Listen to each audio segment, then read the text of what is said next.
So now we're going to see why bother with all these problems of support vector machines, because we ended up with something that was quite strange, but now we're going to see how we can improve this with soft modules and the kernel trick in order to classify sets that are not linearly separable. And then at the end of the lecture I'm going to talk also a bit about the first assignment. So first we found out how to solve this problem of maximizing the margins. We maximize this expression with respect to the alphas. We find the alphas. The alphas are the Lagrange multipliers for that constraint. For each of our points in our training set cannot be closer to the discriminant than that one value on that expression. So we have one alpha for each example in the training set, and this allows us to identify the support vectors and to determine the discriminant that maximizes the margin. The problem occurs, so if we have something that is linearly separable, it works. We identify the support vectors. These are the three examples that matter to fix the discriminant here. But if the classes are not linearly separable, then there is no way to fulfill that constraint of the margin being at least 1, because now we'll have points that are misclassified. Those values tend to negative, and no matter how much we change the values of the coefficients, the W, we cannot put the discriminant anywhere. For example, in this example, we cannot put the discriminant anywhere where we can fulfill those constraints. If we cannot respect the constraints, then the alphas will tend to infinity. We can look at this intuitively by seeing that in this case, if it's not linearly separable, we have points of one class that are surrounded by points of the other class. If this happens, then we will have larger values here on the inner products of those examples between points of one class and points of the other. And since the classes are different, this term, the Y product, will be negative. So this sum will tend towards negative values, and we will be able to increase the alphas, because now this is negative. Negative with negative gives positive, and we'll be able to increase the alphas infinitely, and this function will no longer have a maximum. It will rise to infinity if the constraints are not met. So if something is not linearly classifiable, we have this problem. We don't have a solution to this maximization problem. So without a solution, we have no classifier. How can we solve this? The problem here is that if the classes are not linearly separable, then it's impossible to assure this constraint is met for all the examples in our training set. So let's soften the margins, let's soften this constraint by adding a slack variable here. So this Xi variable here for each of the examples allows for some violation of the constraint. Ideally, we want this variable to be 0. That means that the constraint is met. But if necessary, if we need to put one point closer to the discriminant than we are allowing here, then we allow this value to be larger than 0, and we allow for a small violation of the constraint. So this is what we can do to create the soft margin. Note that we already have one alpha for each example in our training set. Now we also have one Xi for each example in our training set. Of course, we don't want to violate these constraints without necessity, so we will add this to our target function. We want to minimize the size of the vector. We are already doing that, but we also want to minimize the sum of the Xi values multiplied by some constant, regularization constant here. So this is similar to what we did with regularization in other examples. This C, the larger the C, the greater the weight we are placing on the Xi value, so the greater the penalty we are assigning to violations of this constraint. If we reduce the C, then we allow the constraints to be more violated without adding such large penalties. Okay, so now we go back to the beginning. We write the Lagrangian for the function. Note that the Xi values are additional variables, So we need Lagrangian multipliers for these because we want to make sure that the C values are positive. And we can even interpret this. If the C value is 0, then there is no problem. If the C value is greater than 0 and below 1, this means that our example is inside the margin, but still on the right side of the discriminant. If the C value is greater than 1, this means that our example is being misclassified because it's already on the other side of the discriminant. Okay? But we want to impose that constraint that all the C values must be at least 0, so this adds a new term to the Lagrangian. But when we do all the calculations and solve for everything here, we get exactly the same problem. So the final expression that we want to optimize when we include these slack variables ends up being the same. The only difference is that in these constraints for the alpha, we also get the Lagrangian multipliers for the C values that also must be 0 or more, and this, when we throw them away, ends up by enforcing this constraint. So the alphas still must be greater 0 or more because they are the Lagrangian multipliers for that inequality, but they must be below C in order to meet the constraints for the C values there. So basically what happens here is that if we want to allow for some slack in the violation of this margin constraint, we end up exactly with the same problem. It's just that we are placing an upper limit on the alphas. And this makes everything simpler because we don't even have to change anything except the constraint there. We could even go back to our implementation. It's exactly the same thing, but now instead of having a none there for the upper bound of the alphas, we just put a C, and we have regularization of the support vector machine by allowing some violation of the margin constraint. And this allows us to get a result. So this data set is not linearly separable. It's impossible to solve this with hard margins in the original formulation, but if we allow for soft margins, if we set an upper limit to the alphas, we get this optimum solution for that problem, and we can identify here the support vector. So what does this mean intuitively? The reason why we cannot get a solution if the classes are not linearly separable, so in this case, it's because some of these terms here, the inner products of the vectors and the classes, will end up being, so the sums will end up being dominated by negative terms for some examples that are surrounded by examples of the other class, and so the alphas shoot to infinity and we don't have a solution. Since we are now placing an upper limit on the alphas, they cannot shoot to infinity. They get stuck at C and they don't increase after that. So we still get a solution. What we have in that solution is that some points here are support vectors that lie at the margin, so these three ones that are represented in black, but there are other examples that are also support vectors. They have an alpha greater than 0, but they violate the margin constraint, so their alphas is stuck at the maximum possible, at the value of C. And we can see this at the end, so I'm going back there. These are the support vectors that we find in this case. You see all these E minus 15, minus 12, and so on, this is 0. It's just that there are rounding errors, but they are very close to 0. Then we have these ones here, 1, E1, this means 10, this is 10. We have another one here, it's 10, and so on, another one here. And this is the value that we use for C. So these correspond to the examples that violated the margin constraint, and the alphas got stuck at the maximum possible value. And then we have these examples here, 2.5, then somewhere 6.6, and so on. And these are the support vectors here that are at the margin.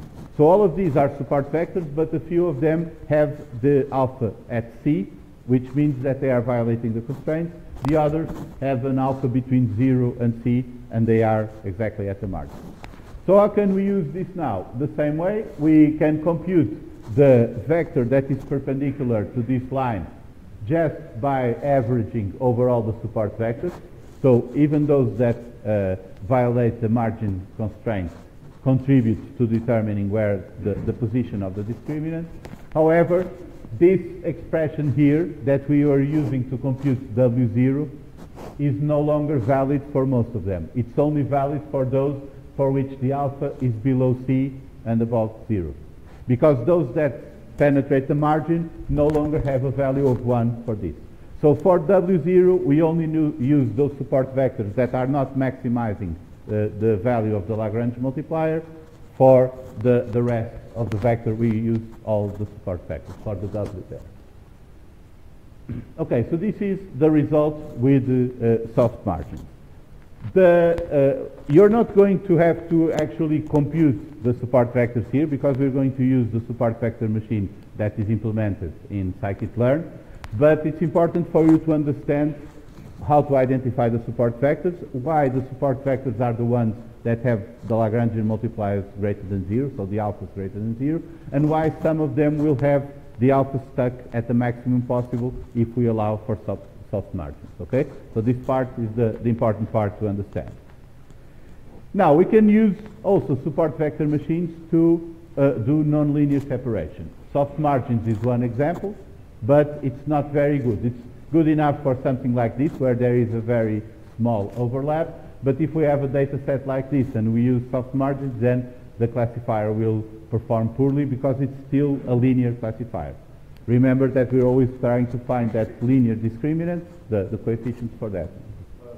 No matter how far the points are from that blue line, if it's surrounded by other support vectors? Well, it's a support vector if the alpha is not 0. So all the vectors that are at the margin or penetrate the margin will have an alpha that is not 0. No matter how far.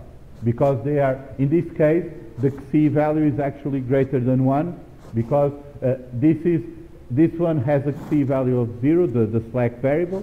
If you increase up to 1, it will be exactly at the discriminant because this distance is 1 when measured by that expression. And then if the C value is greater than 1, it will be on the other side. So all of these are violating the margin constraint there. So since they are violating the margin constraint, they have neighbors of the other class and they are outside the discriminant. They are violating the margins here. They will have their alphas as high as possible.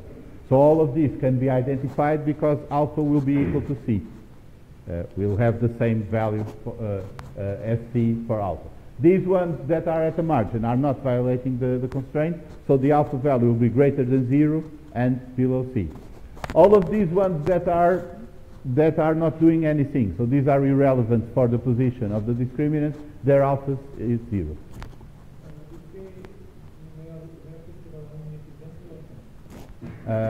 Neste exemplo, acho que, in this example, I think C is equal to 10. I'm not sure, but you can use different values of C. We're going to see examples of that. If the woman go about the discriminant, they have a C bigger than 10. Not past the discriminant, past the margin. So what happens is that any example that violates the margin constraint here, so this is the margin constraint.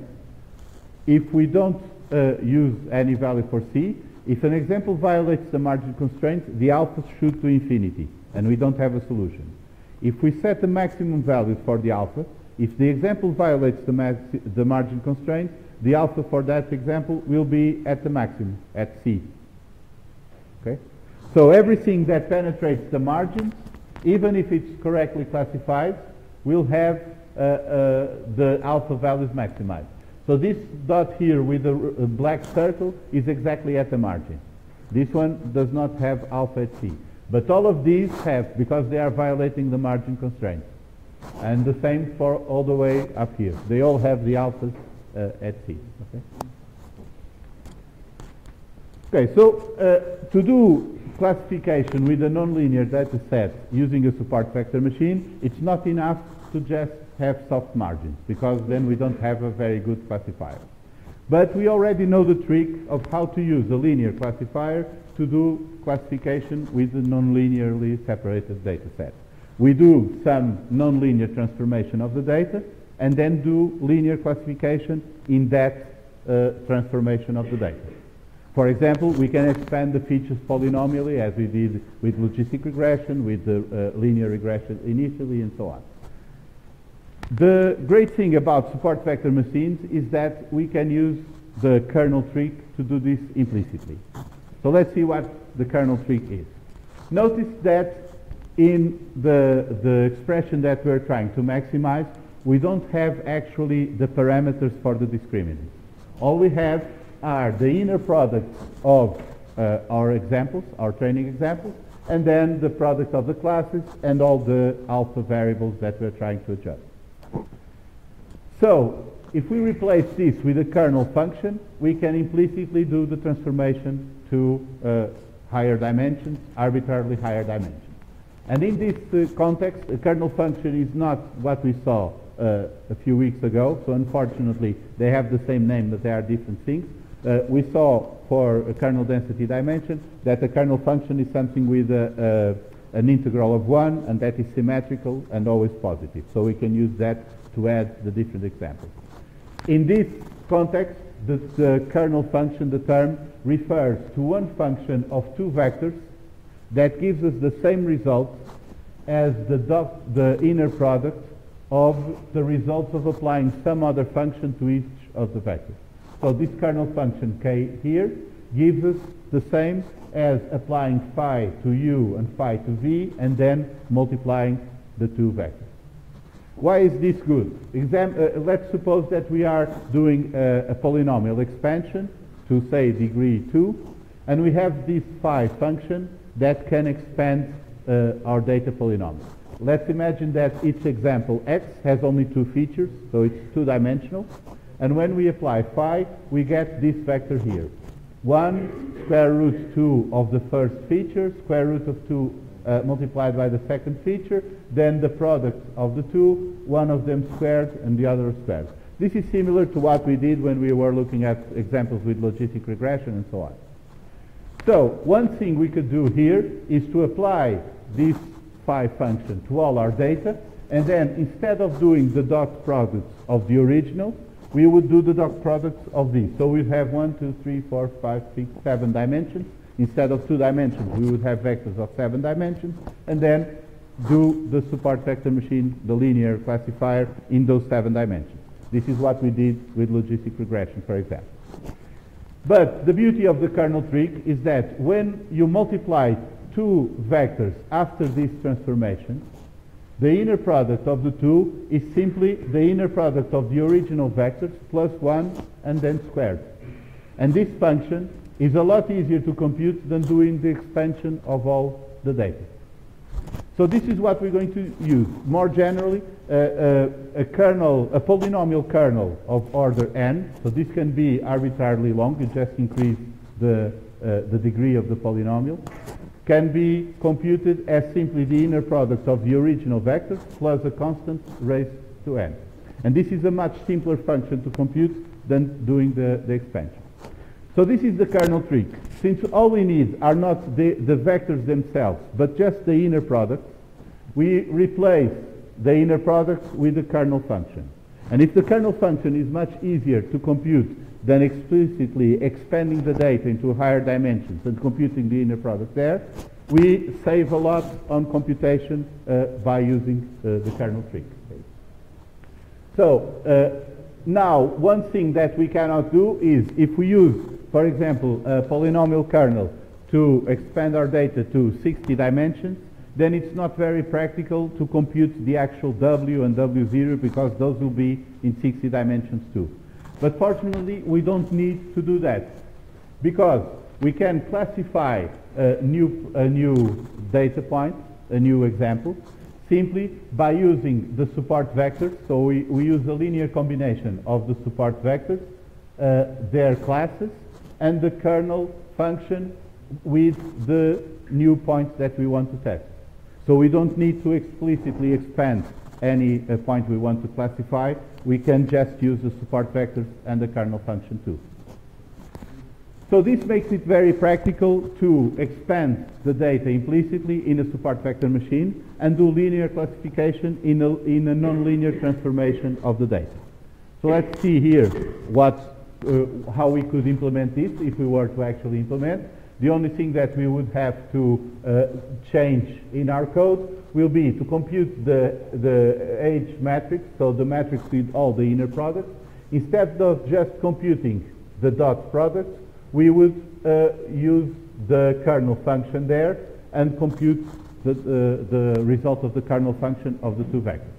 So this matrix where we had initially all the inner products multiplied by the classes, we now have the kernel function multiplied by the classes. And that's all we need to change, and now we run everything and we are implicitly doing the classifications in the transformed data. To evaluate the point, we are not going to explicitly compute the W's and so on. We are just going to use this expression. So we want to classify a new example. We go for the support vectors. Note that all the other examples in the training set we can just ignore, because if the alphas are 0, they will not contribute to this. We only need to consider those examples for which the alpha is not 0. And now we check the sign of this sum. If this sum adds up to a positive value, then our new example is in class 1. If it adds up to a negative value, our new example is in class -1. And this gives us the decision function for the support vector machine, without having to explicitly compute the parameters for the classifier, because remember that now these parameters are not in the original space of the data, but are implicitly computed on the space of the transformed data. And this can even have infinite dimensions. For example, if we use a polynomial kernel, then the number of dimensions will increase as we increase n, but they will still be finite. This is an example of how you can use a polynomial kernel.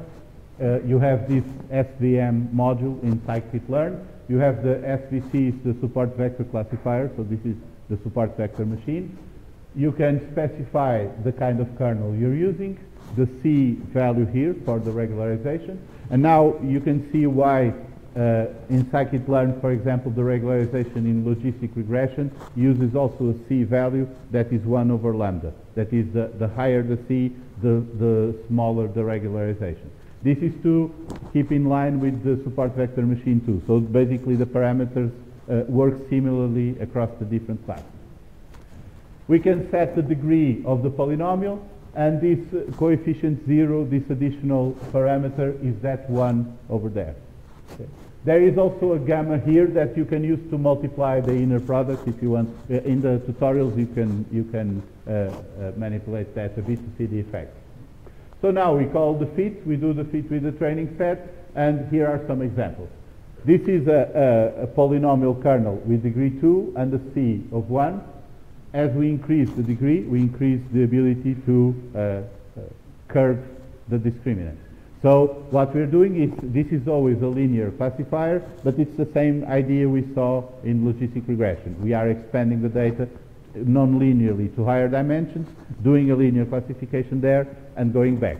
The big difference between this and what we saw previously is that we don't have to do it explicitly because of the kernel trick. The kernel trick is a mathematical shortcut to do this without as much computation. If we increase the value of C, so this is degree 3 with C equals 1, if we increase the value of C, we increase the maximum penalty that we can assign to points that violate the margin. So this tends to squeeze the margin to prevent the points from violating that margin constraint. So basically what we're doing here is that as we increase C, the size of the vector is not so small, it gets larger, so that the margins are compressed, and we reduce regularization. If we decrease C, then we allow for larger margins and we have more regularization. So if we have C 1000, for example, then now it's really curving to avoid violating those constraints. This is a very useful kernel function, one of perhaps the most widely used, which is a radial basis function is a function that depends only on the distance between the points. So in this case, it's called that's why it's called RBF in scikit-learn, but it's actually a Gaussian radial basis function that has this. This is the expression. It's the modulus of the difference between the two vector squared, and then e raised to that divided by 2 sigma squared. So this is the Gaussian radial basis function, which in scikit-learn that 2 sigma squared is replaced by a single parameter gamma. So gamma is equal to 1 over 2 sigma squared, but you can control it with 1 parameter. So basically gamma controls the scale of how we're going to look at the distance between the points. And these radial basis functions are doing an implicit transformation of our data to a space with infinite dimensions. So we could never do that explicitly if we wanted to try with logistic regression like we did before. But since we are using this kernel trick, we can do that implicitly without having to compute infinite dimensions. So this gives us a lot of power to classify data by adjusting these parameters. So let's start with a gamma very small. So if the gamma is very small, this means that the distance scale is being very reduced, and the kernel will deal with all the different points almost as if they weigh the same, whether they are farther apart or closer together. So basically we get something that is very close to a straight line and looks at many different points here. Also, if we have a C value that is low, we can get a very large margin because we are not penalizing margin violations too much. As we increase gamma, we start giving more weight to vectors that are close together, to the neighborhood, the local neighborhood, and less weight to what is further apart. So when we start increasing gamma, we start getting something that is that cuts with more curves. So it's something analogous to when you have nearest neighbor classifier and you start reducing the number of neighbors and only looking locally at what's happening close to each point. So for a very large gamma we can have something like this, and as we increase C, we also can shrink the margins. So if we have increased gamma and C, for example, we now have the discriminant that twists and turns here between the classes, and the margins are very narrow because we are allowing the alphas to increase to a large value and penalize strongly any violations of the margin. So by adjusting these parameters, you can adjust the shape of the curve and the size of the margins, and so deal with overfitting and so forth.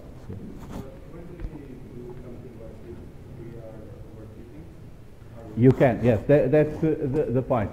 If you increase the gamma too much and you start looking very closely to the point, for example, this red part here, it's probably overfitting. There is no reasonable justification for classifying the point there as red. Okay?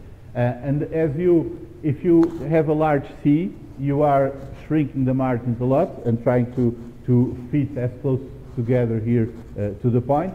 And also when you increase the gamma, you are looking at a shorter neighborhood, a more local neighborhood of each point. So this eventually leads to overfitting. It now depends on the data. But this is something that you can optimize with cross-validation and try to find the best parameter, which is what you're going to do in the tutorial, and then you're going to do that in the assignment too. So basically, with support vector machine, we can do implicitly that kind of transformations that we saw with logistic regression, with the kernel trick, saving a lot of computation and allowing us to go to infinitely large spaces where we project our data implicitly. So for the first assignment, you now have everything you need. This is inspired on a problem that you can find. I put the link on the page, which is for identification of real and fake banknotes. You have 4 features, which are statistics drawn from the scans of the banknotes, and you're going to train the classifier there. The actual values that you have do not correspond to the original problem because I adjusted them for the assignment, but that's the inspiration.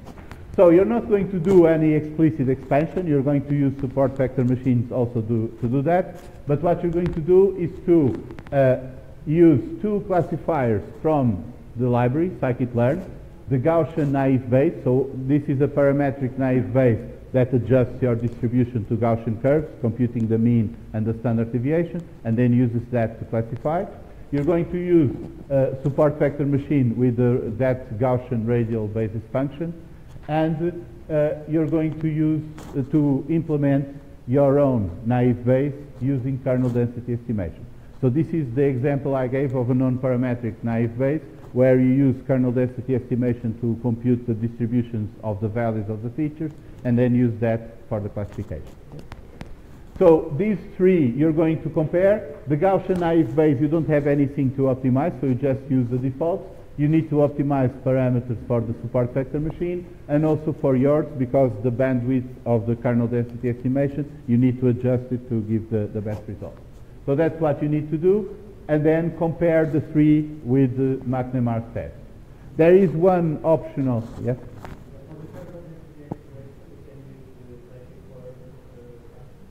You can use KDE from scikit-learn, yes.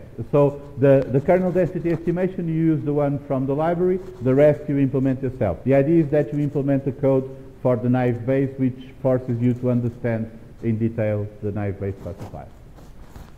So you're also going to compare them using the approximate normal tests and McNemar tests to see if there is significant difference between the classifiers. And there's also one optional question there that is only worth 1 out of 20 for the classification, but is to optimize the two parameters for the support vector machine, which is the C and the gamma at the same time. This can take a bit longer to compute, so if you don't want to invest time in that, you don't need to. It's not worth a lot in the score, but if you want to get the top score, then you can do that.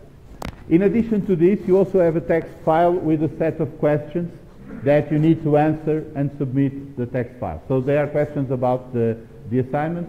Remember just to edit, this is a plain text file, so if you don't use Word or things like that, if you don't have a plain text file editor, you can use Spider. You can just drag the file there and use Spider as an editor. There are two question files, one in Portuguese, one in English. You can choose which one to answer. So check the page for instructions and updates. You have to deliver the two plots for the errors when optimizing your classifier and the support vector machine. You have to also submit the answers and your code. The code must be at least one module called tp1.py. If you want to split your code into different modules, then you can add the other modules to the zip file too. But that one must be the one which we can run to test your code. So basically, this is the first assignment. It's nothing difficult, and it's these parts that we saw recently: naive Bayes, support vector machines, and so to sum up for today, we saw the wonders of support vector machines, and now in this part, how to use them with soft margins. So we have this very weird expression, but it makes it easy to regularize by limiting the size or the magnitude of the alphas. And also, because we now have something that is only expressed as a function of the Lagrangian multipliers and the inner products of the examples, we can use the kernel trick by replacing the inner product of the examples with a kernel function that implicitly will work as if expanding our data into higher dimensions. So this is what is very useful with support vector machines, the kernel trick, and allows us to use support vector machines in many different kinds of problems. So here are some chapters for further reading.